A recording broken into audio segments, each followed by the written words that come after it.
Hey, what is up, everybody? This is Stevie Breach coming to you here today. Basically, I sat down to watch the WWE Network debut of Something Else to Wrestle With. I've already uploaded my review talking about Something Else to Wrestle With, Something to Wrestle With, WrestleMania 14, all of that's already up. But once the show ended, and I was sitting here sort of gathering my thoughts about the show, basically the WWE Network, a lot like Hulu or Netflix, just started showing another show. There was no other episodes of Something Else to Wrestle With, so it just basically jumped in. I don't even know if this was the latest episode or the last episode or just a random episode of Ride Along with the New Day and the world's greatest tag team, or American Alpha, whatever you want to call these guys, Chad Gable and Shelton Benjamin. I honestly have not watched an episode of Ride Along in a long time. I can remember watching The New Day. I believe they were on the debut episode, as well as with The Miz and Dolph Ziggler back in the day. I'm riding along, and I always thought the show was a good show, but they don't really, break any news. They don't really have any clips of matches. It's just them sort of talking. And the show passes by so quick that you don't really get full in-depth stories, but sometimes you get really some good nuggets in there of just stories you've never heard of before about them traveling with other people or having matches or feuds that I honestly think that even though it's not, sit down and I'm going to watch, 3 or 4 episodes of Ride Along in a row, I think that it's a really good show. And The New Day, to me, I'm so mean to these guys every time I make pay-per-view previews or anything like that, talking about the fact that I think The New Day is done and I don't know anything else these guys can do. They always find a way to push it, whether if it's them, dressing up like, Papa Shango and Brother Love, and The Godfather, or anything that the guys have dressed up along. They always find a way to make me laugh and get me entertained. I like Biggie Langston, I like Kofi Kingston, I like Xavier Woods. Of the three, I think I honestly like Biggie more and would love to see that guy wrestling for something other than the tag title. I want to see him be, Intercontinental Champion again or something like that. But I keep hoping that maybe something in the Superstar shakeup, like one of the guys is going to get moved to the other show, making them a traditional style tag team, giving somebody a push on the other show. But we didn't get that this year. But somewhere along the way, I think that we're going to get that. I mean, these guys, they don't have a DVD yet, but I mean, they've got a book, they've got merch, they've got Lunchbox, they had their own cereal. These guys have done it all. They deserve all the props that they can get. Something that when this angle first started of them getting together, they were supposed to be a babyface team, but people hated them.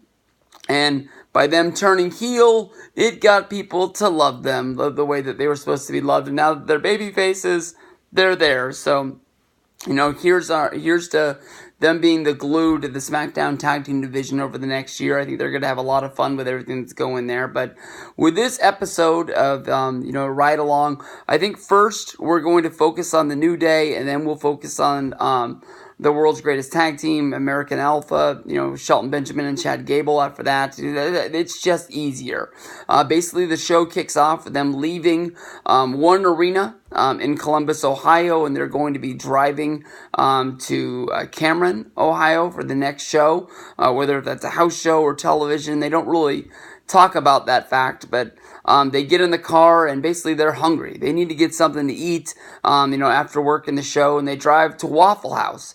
At Waffle House, Kofi Kingston stays in the car. Biggie Langston and Xavier Woods go into the restaurant. They order plates of eggs. It looks like Xavier just got eggs, but Kofi Kingston got something. It's got toast in there. He's sitting in the back seat. He's scraping on some gloves. He says that he's going to be feeding Kofi Kingston along the road so that he can keep his focus while he's driving. During the process of him feeding Kofi while he's driving, he finds an eggshell in his food and says he's not going to eat the eggs anymore. Biggie Langston, he comes prepared. He breaks out a skillet, his mixing bowl, his whisk, crisp. He traveled with his own box of pancake mix, and he starts whipping up a batch of pancakes as they're driving along. They're wondering how he's going to cook it, but he says he's able to plug this skillet in. He actually pours the pancakes onto the skillet as they're going. During the time when they were in the Waffle House, I heard talk about this, Kofi Kingston is playing with some fingerlings. If you don't know what fingerlings are, this year at Christmas, fingerlings were the most important toy for any kid to have. I should have went and grabbed one because this house is honestly packed full of them. Each kid probably has like 3 or 4 of them. One day we went to Walmart and we saw these in the kids section. The kids loved them. They ended up buying. They're the only true, authentic fingerlings they have. Somewhere around Christmas, these became the must-have toy for every parent to give their kids for Christmas, so they disappeared because of demand. We ended up finding some on the Wish app, and we ended up, getting them sent over. Of course, they weren't official fingerlings, but they got the job done. The ones that the New Day were playing with were unicorns. In this house, I know we've got some pandas. I think we got unicorns. And I think we got sloths are the ones the girls have. But they're really, I understand the appeal, but I don't see them playing with them anymore. They're like the finger spinners of this year. Basically, within a few months, they moved on to the next thing. And I don't even know really what that is, the must-have toy for kids these days. But it is what it is. Nothing really came out of the New Day other than when they pulled up to the hotel. Big E appeared out of the back seat. He, on top of the skillet, had apparently magically made a moundful of pancakes, which he offered up to the guys as they said they wanted to try them. He turned into this like pancake syrup villain that just started pouring syrup on top of the pancakes to the point where they didn't want him anymore. But he just kept this hysterical laugh, and as he kept dumping the syrup onto the pancakes, the syrup started to overflow off of the skillet and dripped down onto his pants. Basically where they started making fun of him, calling him Sweet Leg, bringing up the fact that they were very early on their tour that they were on, and Big E was going to be having to travel with these syrup pants for probably about a week, and they'd probably mess up everything that he had in his bag. Switching over, we talked to American Alpha, Shelton Benjamin and Chad Gable, where they talk about the fact of Shelton Benjamin wrestling for the Intercontinental Championship on one of those Cyber Sundays or Taboo Tuesdays. He honestly didn't really have a reaction to him being picked as the guy who won the poll of the fans, because of the fact he wasn't paying attention, thinking that he wasn't going to get picked, and that's why his reaction is so delayed into him, going to the ring, getting ready to wrestle against Chris Jericho, where he won the Intercontinental title.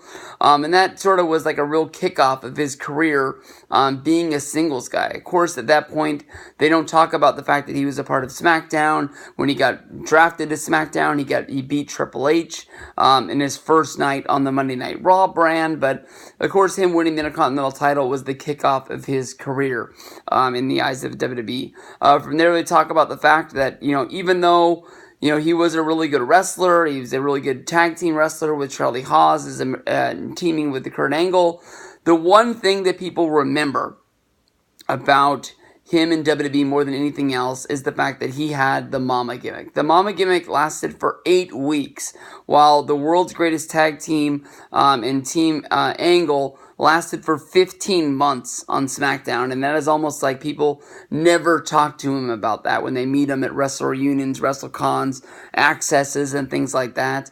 He tells the story of him finding the gun in his rental car, which then drives Chad Gable to ask what is in the rental car's glove box. They pull out a T-Rex, a whoopee cushion, some like masks. It's obviously that WWE Network knew that they were going to be looking through the glove box, telling that story, and they stuffed it full of some crap that nobody cared about. But the drive to the new town was only an hour away. It was only a half-hour show.